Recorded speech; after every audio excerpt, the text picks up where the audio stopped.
for joining me. This government gets very few things right. It gets an awful lot more wrong. And in the case of a recent announcement, very, very wrong. Their plan to strip the British people of their most fundamental right, the right to be tried in a court by their peers, is, frankly, treasonous. Let's look at some history. Once, trial by combat was the only way to decide guilt or innocence. But back in 1166, under Henry II, jury trials officially began for specific crimes. And then, on June the 15th, 1215, came Magna Carta. Because of King John's behaviour towards his subjects, he was forced by his barons to sign the Magna Carta, which enshrined the right for the people to be tried by their peers. Although initially reneged upon by King John, it was reapplied, and by 1220 trial by jury had replaced trial by combat. But today, in a total regression, in all but the most serious crimes, guilt or innocence will be decided by judges. Judges who are appointed by the Lord Chancellor and the Prime Minister, then formally by the King. In other words, the state. The people will no longer have any involvement in the justice process, even though this is exactly why the Magna Carta was created. Under the Magna Carta, guilt or innocence of the people must be decided by their peers. Soon, guilt or innocence will be decided by an unpredictable mishmash of judges who may well be elitists, political activists, or downright idiots.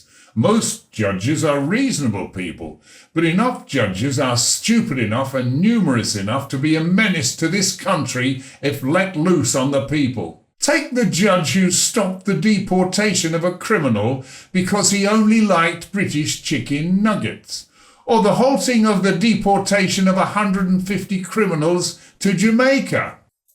They were set free, with at least one going on to commit the murder of a British citizen.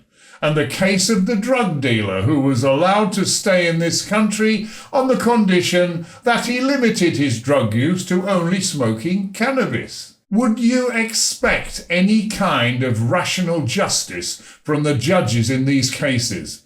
And there are many, many more cases of stupid judges making stupid decisions. Far too many to allow judges to ultimately determine the guilt of British people. And the excuse for doing this? To clear the backlog in the courts. But every trial has just one judge, no matter if it has a jury or not. The biggest problem is the shortage of barristers, and this boneheaded policy is not going to help this situation one bit. And guess who is supposedly going to make this happen? What was the married name of the scientists Marie and Pierre who won the Nobel Prize for Physics in 1903 for their research into radiation? Antoinette. Curie. Yes, which fortress was built in the 1370s to defend one of the gates of Paris and was later used as a state prison by Cardinal Richelieu? Versailles. The Bastille. Yes, which variety of blue English cheese traditionally accompanies port? Leicester. Stilton, who acceded to the English throne at the age of 9 on the death of his father Henry VIII in 1547? Henry VII. Edward VI.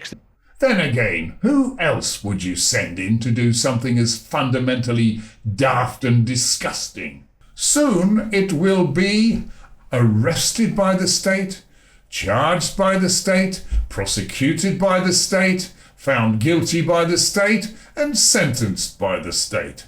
No more trial by your peers. What will be next in this disgusting government's regressive slide into the shit pit of totalitarianism? Back to trial by combat, perhaps?